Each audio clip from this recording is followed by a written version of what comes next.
British advanced pain clinic, నొప్పి మాయం, surgery దూరం. For appointments 9155515563.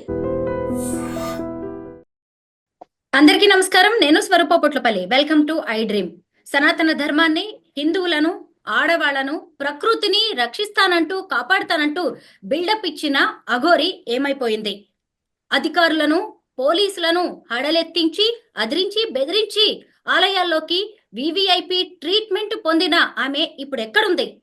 ఆ తర్వాత గడ్డాలు మీసాలతో అదృశ్యమైపోయిన అఘోరి ఏమైపోయిందనే దాని మీద ఇప్పుడు రకరకాలుగా ప్రశ్నలు తలెత్తుతున్నాయి. నెక్స్ట్ మంత్ జరగబోయే కుంభమేళాలో ఆమె దర్శనం ఇవ్వబోతున్నట్టుగా, మళ్ళీ కొత్త హడావిడి సృష్టించబోతున్నట్టుగా కొంత ఇన్ఫర్మేషన్ అయితే ఉంది. ప్రస్తుతం నాతో పాటు వారణాసి నుంచి అఘోరా శక్తిపీఠం వ్యవస్థాపకులు వైఎస్ బాలకృష్ణ గారు జూమ్ లో ఇంటర్వ్యూలో రెడీగా ఉన్నారు. ఆయనతో మాట్లాడదాం. సరే, నమస్తే. జన్మనిచ్చిన తల్లిదండ్రులకు నమస్కరిస్తూ విశ్వేశ్వర కరుణాకటాక్ష సిద్ధిరస్తు. చెప్పమ్మా. మీరు మొదటి నుంచి చెప్తూనే ఉన్నారు, అఘోరి అనేది ఒక హంబక్. ఆమె అంతా పబ్లిసిటీ స్టంట్ కోసమే ఇదంతా చేస్తుంది, అంతకు మించి ఇంకేం లేదు, కొన్నాళ్లలో ఈ హడావిడంతా తగ్గిపోతుంది అన్నారు. మీరు చెప్పినట్టే సడన్ గా ఆమె మాయమైపోయింది. ఇప్పుడు ఎక్కడుంది, ఏం చేస్తుంది అనే దాని మీద ఒక డిస్కషన్ అయితే నడుస్తుంది. మీరేమంటారు? ఎంత హంబక్ అఘోరి అని చెప్పినా గాని అఘోరి అనే అంటున్నారు జనాలు. శ్రీనివాస్ అంటల్లా. అతను ట్రాన్స్జెండర్ కాదు అని చెప్పిన మొట్టమొదటి వ్యక్తిని నేను. అతను అఘోరా కాదు అని చెప్పినటువంటి వ్యక్తిని నేను. అతను చేసే పనులన్నీ అఘోర సిద్ధాంతంలోనివి కావు అని కూడా ఫస్ట్ నుంచి నేను చెప్తూనే ఉన్నా. మళ్ళీ ఈ మధ్య కాలంలో ఒక వీడియోలో మతాలను రెచ్చగొట్టే విధంగా వాయిస్ ఇస్తుంది ఆమె. అవార్డు ఏం వాయిస్ ఇస్తున్నాడు? ముస్లింస్ లేకుండా తరిమేస్తా, వీళ్ళని లేకుండా తరిమేస్తా. అసలు ఇతన్ని పెంచి పోషించింది ఎవరైనా గాని వీడికి సపోర్ట్ గా ఉన్న వాళ్ళు ఏ విధంగా సపోర్ట్ గా ఉన్నారో నాకు అర్థం కాల. అతనికి ఏమీ తెలియదు అన్న విషయం అందరికీ తెలుసు. ఒక స్థితిలోకి వచ్చిన తర్వాత జనాలు కూడా అతను అఘోరా కాదు అనేటువంటి దీంట్లోకి వచ్చేశారు. ఎంత దారుణమైన స్థితిలోకి తీసుకెళ్లాడంటే పోలీస్ వ్యవస్థని కానీ, ట్రాఫిక్ ని కానీ, జనాలని కానీ, నేను వస్తే అన్ని ఆపేయాలి, ఫస్ట్ నాకే ప్రిఫరెన్స్ ఇవ్వాలి, విఐపి ట్రీట్మెంట్ కావాలి, ఇన్ని చేయించుకున్నాడు కదా. ఈసారి రమ్మనండి, పోలీసులు తీసుకెళ్లి లోపలేస్తారు, అందులో అనుమానమే లేదు. ఎందుకంటే ఆల్రెడీ 2 కేసులు కూడా ఉన్నాయి. తను వాటికి సమాధానం చెప్పాలి. వాడు సమాధానం చెప్పకపోతే ఊరుకోరు కదా, అరెస్ట్ చేస్తారు కదా. వాడు వస్తాడా రాడా అనేటువంటి పాయింట్ పక్కన పెడితే మాటి మాటికి చెప్తున్నాను, అసలు అతను అఘోరా కాదు. ఎటువంటి విద్యలు లేవు, మాయలు మంత్రాలు కూడా లేవు. అసలు మాయలు మంత్రాలు ఉన్నా ఈ రోజుల్లో పట్టించుకునే జనాలు అసలు లేరు. సో వాడి గురించి అసలు టాపిక్ ఎత్తటం కూడా నాకు చాలా చిరాకు అన్నమాట. ఎంతమందిని బాధ పెట్టాడమ్మా? ప్రతి ఒక్కళ్ళని బాధ పెట్టాడు. అటు ట్రాన్స్జెండర్స్ ని బాధ పెట్టాడు, ఇటు ఆడవాళ్ళని మోసం చేశాడు. వాడికి వాడు మోసం చేసుకున్నాడు. అఘోర సిద్ధాంతం అంటే ఏంటో కూడా తెలియకుండా జనాలు పిచ్చిగా వాడిని నమ్మేశారంటే వాళ్ళు తప్పు కాదమ్మా, నమ్మే జనాలు గొర్రెలు. అది విషయం. చెప్పమ్మా, ఇంకా ఏం కావాలి? అఘోరి అనే వ్యక్తి వచ్చిన తర్వాత జనం నమ్మినట్టే నమ్మారు, కానీ ఆ తర్వాత అతను చేస్తున్నదంతా మోసం అని గ్రహించారు. ఆ తర్వాతే కదా ఆయన గడ్డాలు మీసాలతో దర్శనం ఇచ్చిన తర్వాత ఎంతో మందిని నిలదీశారు, నువ్వు చెప్పింది ఏంటి, చేస్తున్నది ఏంటి అని. అయితే అన్నిటికీ మించి అతను దిగంబరంగా తిరగడం, ఆ తర్వాత ఆత్మార్పణ అంటూ పెట్రోల్ క్యాన్లు పట్టుకొని తిరగడం, శ్మశానంలో పూజలు, అసలు వీటన్నిటిని కూడా ఇప్పటికీ గుర్తు చేసుకుంటే నాకైతే కొత్తగానే అనిపిస్తూ ఉంటుంది. ఎందుకు ఇలా చేశాడంటారు? నేను మీకు లాస్ట్ ఇంటర్వ్యూలో చెప్పా, కొత్తగా అనిపించినా కానీ ఇప్పుడే ఏమైందంటే వచ్చే సంవత్సరం చూడండి ఇంకా విచిత్రాలు ఎన్నో జరుగుతాయి. కొత్త సంవత్సరంలో ఇలాంటి స్వాములు అనేకం పుట్టుకొస్తూ ఉంటారు. ఇవన్నీ జనాలు అలా చూసి వదిలేయాలి, అలా అని చెప్పి పట్టుకొని కూర్చుంటే నష్టపోయేది జనాలే.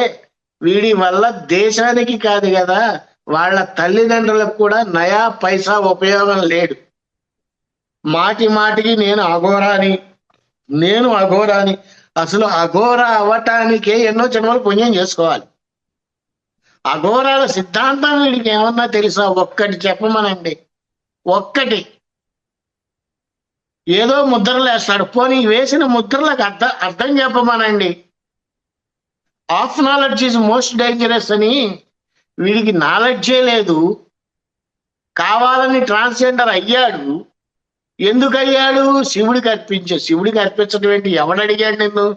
శివుడేమన్నా వచ్చి నీ బాడీలో ఒక పార్ట్ నాకు దానం చేసేయని అడిగాడా? వీడేమన్నా భక్త కన్నప్ప? పాప ఆయన కంటమ్మ నీళ్ళు వస్తూ ఉంటే, నీళ్లు కారుతున్నాగాడు, తుడుస్తున్నా కానీ నీళ్లు వస్తూ ఉంటే కన్ను తీసి కన్ను పెట్టాడు. అది కూడా కన్ను అడగలేదు శివుడు, పరీక్ష కోసం చేశాడు అక్కడ. ఏం భక్త కన్నప్ప కాదు కదా. ఇట్లాంటి వాళ్ళు రోజుకి 100 మంది పుట్టుకొస్తారు. ఒకళ్ళేమో నేను దేవుడితో మాట్లాడతా అంటాడు, ఇంకొకళ్ళేమో నేను దేవుణ్ణి చూపిస్తా అంటారు, ఇంకోళ్ళు నేను ఆత్మని బంధిస్తా అంటారు.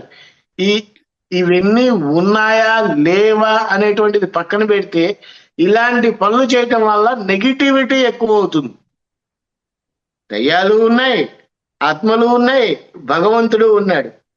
అలా అని చెప్పి వాటితో గేమ్స్ ఆడితే ఎలా ఉంటుంది? పుల్ దగ్గరికి వెళ్ళి నేను నోట్లో తల పెడతాను అంటే ఎలా ఉంటుందో అలా ఉంటుంది ఇది కూడా. ఇలాంటి పిచ్చి పిచ్చి పనులన్నీ ఆపేస్తే చాలా బాగుంటుంది. ఈసారి కనుక వస్తే వాడిని తరివేస్తారు జనాలు, డౌటే లేదు అందులో. వాడిని వెనక వేసుకొచ్చిన వాళ్ళందరూ కూడా కాస్త ఆలోచించి ఎవరికి మనం సపోర్ట్ చేయాలి, ఎవరికి చెయ్యకూడదు, ఆ వ్యక్తి ఎటువంటి వాడు, వాడి బ్యాక్గ్రౌండ్ ఏంటి, ఏం చదువుకున్నాడు, అసలు ఈ స్టేజ్లోకి ఎందుకు వచ్చాడు. ఈ మధ్య చాలా మంది రండి చూద్దాం, ఎవరైనా ధైర్యం ఉంటే హిమాలయాల్లో నాతో పాటు 4 గంటలు నేనుంటా, 24 గంటలు, 4 గంటలు కాదు 24 గంటలు ఉంటా. మీకు తెలియని విషయం ఏమీ కాదు. కొత్తగా ఢిల్లీలో ఎంత చలి ఉంటుందో తెలుసు, హరిద్వార్లో ఎంత చలి ఉంటుందో తెలుసు, నేపాల్ కాఠ్మాండూలో చలికాలం ఎంత ఉంటుందో తెలుసు. ఆ నేపాల్ కాఠ్మాండూలోనే నేను 24 గంటలు ఉన్న బట్టలు లేకుండా. ఇవన్నీ ఏంటంటే మనం ఏదో చేస్తున్నాం, మనం చేసింది నలుగురికి చెప్తే అది గొప్పగా ఉంటుంది. That is not correct. నీ సాధన నువ్వు చేసుకో. నువ్వు చలిలో ఉంటావా, ఎండలో ఉంటావా, ఎక్కడైనా ఉండు. బట్ అదేంటంటే మన సాధనని గుప్తంగా మనం చేసుకుంటే దాంట్లో నుంచి వచ్చేటువంటి వైబ్రేషన్స్ కి ఎంత పాజిటివ్ వస్తుందో ఊహించలేమన్నమాట. అలా ఉంటే వీళ్ళకి ఏమీ తెలియకుండా మాట్లాడేస్తే ఏం చెప్తామమ్మా అసలు. అందులో ఈ వచ్చేది ఉగాదికి విశ్వావసునామ సంవత్సరం. అండర్లైన్ చేసి పెట్టుకోండి, అంతరించిపోయిన జీవులు కూడా కనపడతాయి ఈసారి. అంతరించిపోయిన జీవులు, జీవజాతి కూడా ఖచ్చితంగా ఉనికిలోకి వస్తాయి. సరే, అదంతా ఈ తర్వాత ఉగాది అప్పుడు చెప్పుకోవాల్సిన విషయాలు.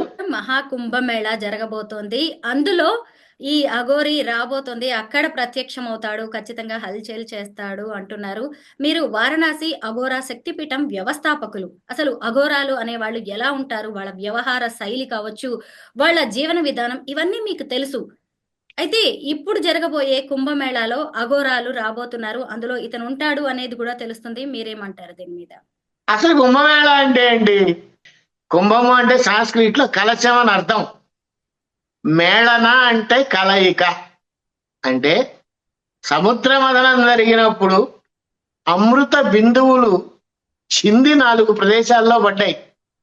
ప్రయాగ, ఉజ్జయిని, హరిద్వారు, నాసిక్. ఈ 4 ప్రదేశాల్లో పడ్డటువంటి అప్పుడు కుంభమేళ వస్తుంది. ఈ కుంభమేళాలో మనం ఏం చేయాలి? మేళన అంటే కలయిక. అసలు కుంభమేళాకి ఈ కలయికకి సంబంధం ఏంటి? పెద్ద వాళ్ళు,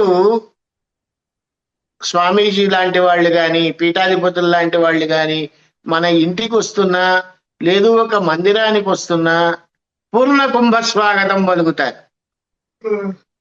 అంటే అమృత బిందువులు కలిసినటువంటి పూర్ణ కుంభ స్వాగతం కలుపుతారని అర్థం, ఇస్తారు అని అర్థం. అలాగే ఈ కుంభమేళాలో ఒంటికాల మీద నుంచి తపస్సు చేసుకునేవాళ్ళు, ఒక చెయ్యి ఎత్తి తపస్సు చేసుకునేవాళ్ళు, చిన్నతనంలోనే నాలికని శివుడికి అర్పించేసి ఆహారం లేకుండా ఇప్పటికీ తపస్సు చేస్తున్న వాళ్ళు, ఇంకొంతమంది నది చుట్టూతో తిరిగి తపస్సు చేసేవాళ్ళు, కొంతమంది ముళ్ళ మీద పడుకొని తపస్సు చేసేవాళ్ళు, ఎందరో మహానుభావులు, అందరికీ వందనాలు. వీళ్ళందరినీ కూడా మనం ఖచ్చితంగా ఈ కుంభమేళాలో చూస్తాం. ముక్కోటి దేవతలు కూడా వచ్చి స్నానం ఆచరించేటువంటిది ఈ కుంభమేళ. సాధువులు, నాగ సాధువులు, అఘోరాలు, ఇలా ఎందరో అందరూ కూడా ఆ కుంభ స్నానాన్ని చేసి వాళ్ళ శక్తిని పెంచుకుంటారు. అందులో ఎప్పుడో ఒకసారి వచ్చే ఈ కుంభమేళ అంతమంది సాధువులు, అంతమంది యోగులు వీళ్ళందరూ కలుస్తారు కాబట్టి దానికి మేళన అనేటువంటిది వచ్చింది. అందరూ ఒక చోట సమావేశం అవుతారు. అంతటి అద్భుత ఘట్టం ఈ కుంభమేళ. ఇకపోతే అఘోరాలు, మీరు ఇందాక ఒక మాట అన్నారు, శ్రీనివాస్ అనే అతను కుంభమేళాకు వస్తాడా రాడా, అతను వచ్చినా పెద్ద పట్టించుకునేవాళ్ళు లేరు, రాకపోయినా పట్టించుకునేవాళ్ళు లేరు, అతను వచ్చిన రకమైన పెద్ద సంబంధము లేదు. వాటి గురించి కాస్త పక్కన పెట్టేయండి. ఈ కుంభమేళ, ఈ అఘోరాలు, అసలు అఘోర ఎలా అవుతారు? అఘోర అవ్వాలంటే ఏం చేయాలి? అసలు అఘోర అవ్వాలంటే ఎవరిని సంప్రదించాలి? మనకి ఉదాహరణగా చెప్పాలంటే అద్భుతమైనటువంటి వ్యక్తి వాల్మీకి. తను రామాయణాన్ని రచించాడు. అంతకు ముందెవరు? ఒక దొంగ. వాల్మీకి అనేటువంటి అతను ఒక దొంగ. అందరినీ తంతు, డబ్బులు సంపాదిస్తూ, చంపి, తింటూ ఇలా జీవనాన్ని సాగిస్తూ ఉంటే వాడి అదృష్టవశాత్తు సప్త ఋషులు వాడికి ఎదురుకుండా పడి, ఈ వాల్మీకి అనేటువంటి బోయవాడు వాళ్ళని చూడంగానే ఒక విధమైనటువంటి వైబ్రేషన్ కలిగి వాళ్ళు కూడా ఇంకొక మంత్రాన్ని శ్రీరామ అని చెప్తే ఆ మంత్రాన్ని పట్టుకొని అద్భుతంగా తపస్సు చేస్తూ, ఎంత ఘోరమైన తపస్సు! తను వాన పడుతున్నా, ఎండ పడుతున్నా, చీమలు కుట్టినా, పుట్టలు పెట్టినా అకుంఠిత దీక్షతో తపస్సు చేసి, వాల్మీకము అంటే పుట్ట కాబట్టి పుట్టలో నుంచి వచ్చిన వాడు వాల్మీకి అయ్యాడు అని మనం చెప్తాం రాసి ఉన్న కథనం ప్రకారం. అలాగే మనకి దీక్ష తీసుకోవాలి అన్న తపన కలిగినప్పుడు నిజమైన అఘోర తనకి తానుగానే మన దగ్గరికి వస్తాడు. వచ్చి ముందర పరీక్ష పెడతాడు. ఎటువంటి పరీక్ష అంటే చెప్పలేము. ఒంటికాల మీద నుంచో అంటాడు, ఆయన వెళ్ళిపోతాడు, వీడు నుంచుంటాడు. 24 గంటలు గడుస్తుంది, అయినా రాడు. చివరికి విసిగెత్తి ఈయన నిజంగా అఘోరానా కాదా అని వీడు వెళ్ళిపోయాడు అనుకోండి, వీడి కర్మ. అదే ఉన్నాడనుకోండి, ఆ గురువుకి నచ్చాడు అనుకోండి, ఒక అఘోర దీక్ష ఇస్తారు. అఘోర దీక్ష ఇచ్చిన తరువాత ఫస్ట్ వాడికి వాడు దహన సంస్కారాలు చేసేసుకోవాలి. అంటే నేను ఇంకొక జన్మ ఎత్తుతున్నాను అఘోర రూపంలో, నాకు ఆ జన్మ అవసరం లేదు అని తనకి తాను పితృకార్యం, పిండ ప్రదానాలు చేసేసుకోవాలి. ఎప్పుడైతే అలా చేసుకున్నాడో ఇంటికి గాని, బంధువులకి గాని, పెళ్ళిళ్ళకి గాని, శుభకార్యాలకు గాని, అశుభకార్యాలకు గాని ఎటువంటి వాటికి వీడితో సంబంధం ఉండదు. 24 గంటలు ఆ అఘోర, ఏ గురువు గారు అయితే అఘోర మంత్రాన్ని ఇచ్చారో ఆ మంత్రాన్ని చెప్పిస్తూ తనకి తాను సిద్ధింప చేసుకుంటూ ఉండాలి. అంతటి గొప్ప శక్తి అఘోరాల్లో ఉంది. అఘోరాలు తలుచుకుంటే ఇదవుతుంది, అది కాదు అనేటువంటిది లేదు. ఏది కావాలి అని అనుకుంటే అది ఖచ్చితంగా అయిపోతుంది. అలాగే Aghora is equal to Lord Shiva. ఎందుకన్నానంటే ఈ మాట, అంతకు ముందు వరదలు వచ్చినప్పుడు మనందరికీ తెలిసిన విషయమే, కేదార్నాథ్ మొత్తం కొట్టుకుపోయింది. గంగ విపరీతంగా ఉప్పొంగి పొర్లుతోంది. అటువంటి టైంలో కూడా ఒక రాయి కేదార్నాథ్ గుడిని ఆపింది అని అంటే అది సామాన్య విషయం కాదు కదా. అందుకే Aghora is equal to Lord Shiva అంది. అలాగే కుంభమేళ అసలు త్రివేణి సంగమంలో ఎందుకు జరుగుతుంది? అమృత బిందువులు పడ్డాయి కాబట్టి జరుగుతుంది. అసలు త్రివేణి సంగమం అంటే ఏంటి? త్రివేణి అంటే 3 పాయలు కలిగినటువంటిది. గంగా, యమున, సరస్వతి. ఇప్పుడు ఆడవారు జడ వేసుకున్నారనుకోండి, ఎన్ని పాయలు తీస్తారు? 3. వేసుకున్న తర్వాత కనపడేవన్నీ 1 2. 2 ఆ కనపడకుండా ఉండేదే సరస్వతి నది. ఓకే. వేణి అంటే జడ. అమ్మవారు అలా తరంగాలుగా వెళ్తూ నాకు పండగ వస్తోంది, పెద్ద పండగ వస్తోంది, 3 కోటి దేవతలు వచ్చి నన్ను పునీతం చేస్తారు, ఇన్నాళ్ళు జనాల్ని నేను పునీతం చేశాను, ఇప్పుడు నన్ను పునీతం చేయడానికి వస్తున్నారు. అఖండమైనటువంటి సాధకులు, యోగులు, నాగాబాబాలు వీళ్ళందరూ కలిసి నన్ను పునీతం చేయటానికి రాబోతున్నారు అని ఆనంద పరవశంతో ఉంటుంది ఆవిడ. అందువల్ల ఆ కుంభమేళా సమయాల్లో స్నానం ఆచరిస్తే చాలా మంచిది. అందరూ చేస్తారు, ప్రతి ఒక్కళ్ళు చెయ్యాలి కూడా. కానీ కొన్ని చెప్పచ్చో లేదో తెలియదు. కానీ అమ్మ, నాకు ఈసారి వచ్చే వాళ్ళందరికీ కూడా ఒక చిన్న హెచ్చరిక అనుకోండి. ఏంటి వీడు ఇలా చెప్తున్నాడు అని అనుకున్నా నేను బాధపడిన, కానీ కుంభమేళాకి రావాలి అని అనుకున్న వాళ్ళు దయచేసి రాకండి. పొరపాటున కూడా రావద్దు. ఎందుకు రావద్దు అంటున్నానంటే, ప్రస్తుతం కాశీలో 20 లక్షల మంది ఉన్నారు, ప్రస్తుతం ప్రయాగరాజ్లో 20 లక్షల మంది ఉన్నారు.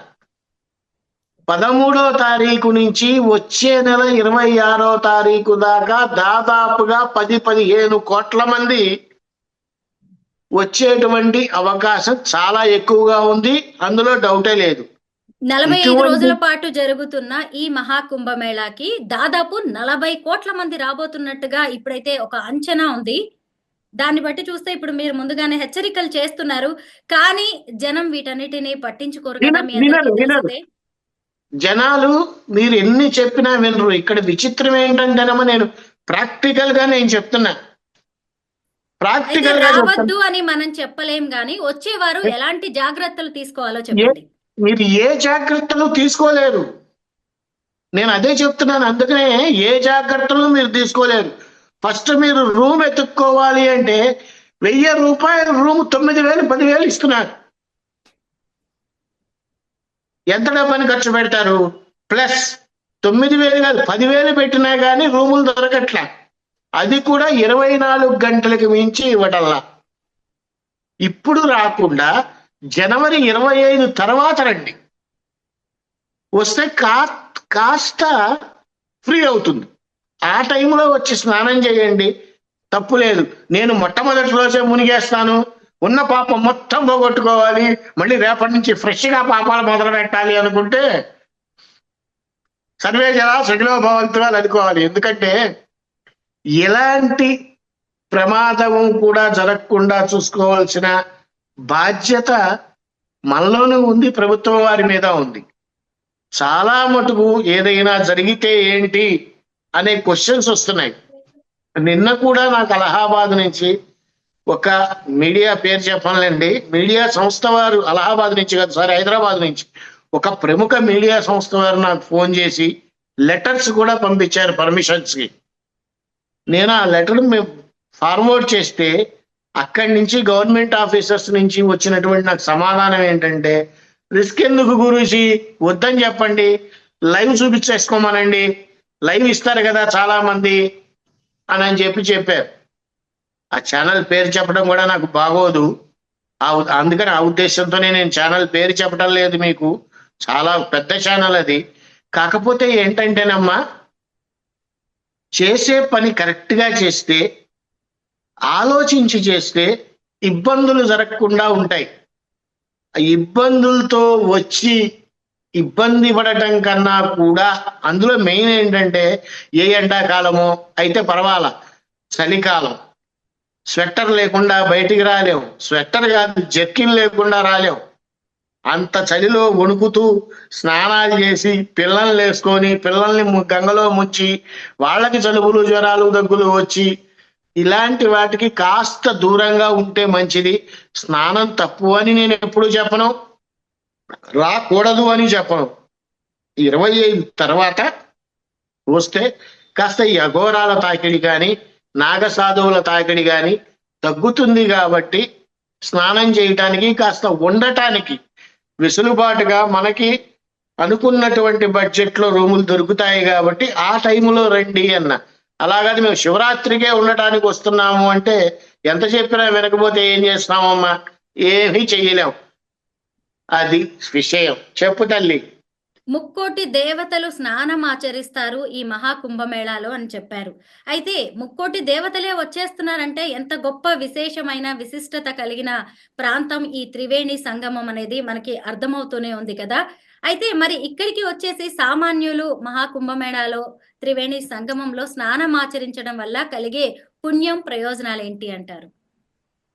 అదేనమ్మా ఇందాక చెప్పాను కదా, మనకి స్నానం అన్ని చోట్ల కుంభమేళాలకు కానీ పుష్కరాలకు కానీ స్నానాలు చేస్తూ ఉంటారు. అసలు ఏం చేయాలి? కుంభమేళాకి వచ్చాం బానే ఉంది, ఏ విధంగా స్నానం చేయాలి? సంకల్ప ప్రాయశ్చిత్తాలతో కూడినటువంటి స్నానాన్ని దంపతులు చేయాలి. ఆ తర్వాత పితృకార్యాలు, పోయిన వాళ్ళకి పిండ ప్రదానం చేయటము, ఇలాంటి వాటిని ఖచ్చితంగా ఆచరించాలి. ఎందుకంటే మనం ఎంత సంపాదించినా ఎంత కష్టపడ్డా పోయిన వాళ్ళనైతే తిరిగి తీసుకురాలేము. వాళ్ళు ఇచ్చినటువంటి దాన్ని అనుభవిస్తూ కూడా వాళ్ళకి శ్రాద్ధ కర్మలు చేయకుండా చాలా మంది ఉంటున్నారు. అలా చెయ్యండి, శ్రాద్ధ కర్మలు చెయ్యండి, ఎంతో పుణ్యం వస్తుంది. ముక్కోటి దేవతలే వచ్చి కుంభమేళాలో స్నానం చేస్తున్నారు. పాపాలన్నీ పోవాలి అని త్రివేణి సంగమంలో ఉన్నటువంటి ఆ గంగా యమున సరస్వతి అమ్మవార్లు కూడా ఆ ముక్కోటి దేవతలు ఎప్పుడొచ్చి స్నానం చేస్తారా, ఆ నాగసాధువులు ఎప్పుడు స్నానం చేస్తారా, ఆ ఘోరాలు ఎప్పుడు స్నానం చేస్తారా, అంతకుముందు నేను మామూలు జనాలందరినీ పునీతం చేశాను, వీళ్ళందరూ నా కోసం నన్ను పునీతం చేయడానికి వస్తున్నారు అని చెప్పి ఆనందంగా ఉరకలేస్తూ ఉంటుంది. అలాగే ఈ పితృకార్యాలు చేసేటప్పుడు కూడా విపరీతమైనటువంటి డబ్బుల్ని వసూలు చేస్తూ ఉంటారు. ప్రస్తుత పరిస్థితుల్లో ప్రయాగలో కొన్ని పేర్లు ఉన్నాయి, చెప్పకూడదు. అలా పవన్ కుమార్ శాస్త్రి అని ఇలా చాలా మంది ఉన్నారు. ఎవరి దగ్గరికి వెళ్ళినా సరే 500కు మించి పిండ ప్రదానానికి ఖర్చు పెట్టద్దు. అక్కడ బోటు 10,000 ఇస్తావా 20,000 ఇస్తావా అనే సిచ్యువేషన్ ఇప్పుడు. కానీ బోట్లో వెళ్లే సిచ్యువేషన్ అయితే ఉండదు ఇప్పుడు ఈ కుంభమేళాలో. దాని గురించి దిగులు పడక్కల్లా. వచ్చిన వాళ్ళు ఈ కార్యక్రమాలు చేయండి, మాఘ స్నానాలు చేయండి, శివరాత్రికి స్నానాలు చేయండి, పౌర్ణమి స్నానాలు చేయండి. కానీ ఏది చేసినా తమ జాగ్రత్తలు తీసుకొని చేయండి. లేకపోతే జరగరానిది ఏదన్నా జరిగితే తర్వాత ఏమీ చేయలేం. ఆ రేవతి గారు చనిపోయినట్టు ఎన్ని లక్షల కోట్లు ఇచ్చినా అవి రాదు. అలాగే ప్రాణం మనకి ఒక్కసారే పోతుంది, ఒక్కసారే వస్తుంది. వీటిల్ని దృష్టిలో పెట్టుకొని దయచేసి నాకు తెలిసినంత వరకు జనవరి 20 దాకా ఎవ్వరూ కూడా ప్రయాగ రావద్దు, వారణాసి కూడా రావద్దు. వారణాసిలో అస్సలు ఖాళీలు లేవమ్మా. నేను చాలా ఆశ్రమాలను అడిగాను, గురుగారు ఫిబ్రవరి 26 మార్చి 3వ తారీఖు దాకా మా దగ్గర ఖాళీలు లేవు, నిర్మోహమాటంగా చెప్పేస్తున్నారు. పైగా వచ్చే వాళ్ళకి కూడా 1 రోజే ఇస్తున్నారు అకామిడేషన్, 2 రోజులు ఇవ్వటం లేదు. కనీసం అట్లీస్ట్ 3 రోజులన్నా ఇస్తారనుకుంటే అది కూడా ఇవ్వట్లేదు. ఇవన్నీ ఆలోచించుకొని వస్తే బాగుంటుంది. చలికాలం కాబట్టి ఇంత జాగ్రత్త చెప్పాల్సి వస్తుంది. అదే ఎండాకాలం అనుకోండి, ఆ రూమ్ దొరకలేదా, పర్వాలా, గంగ దగ్గర పడుకుంటాం, గంగ మెట్ల మీద పడుకుంటాం, అమ్మవారి ఒడిలో పడుకుంటాం అని చెప్పచ్చు. ప్రస్తుతం ఇక్కడ పరిస్థితి అది కాదు. ఇప్పుడు నేను మాట్లాడుతున్నా గానీ టెంపరేచర్ నాకు 12 ఉంది ఇప్పుడు. అలాగే రాత్రిపూట టెంపరేచర్ 4, 6 అలా పడిపోతోంది. విపరీతమైన చలి.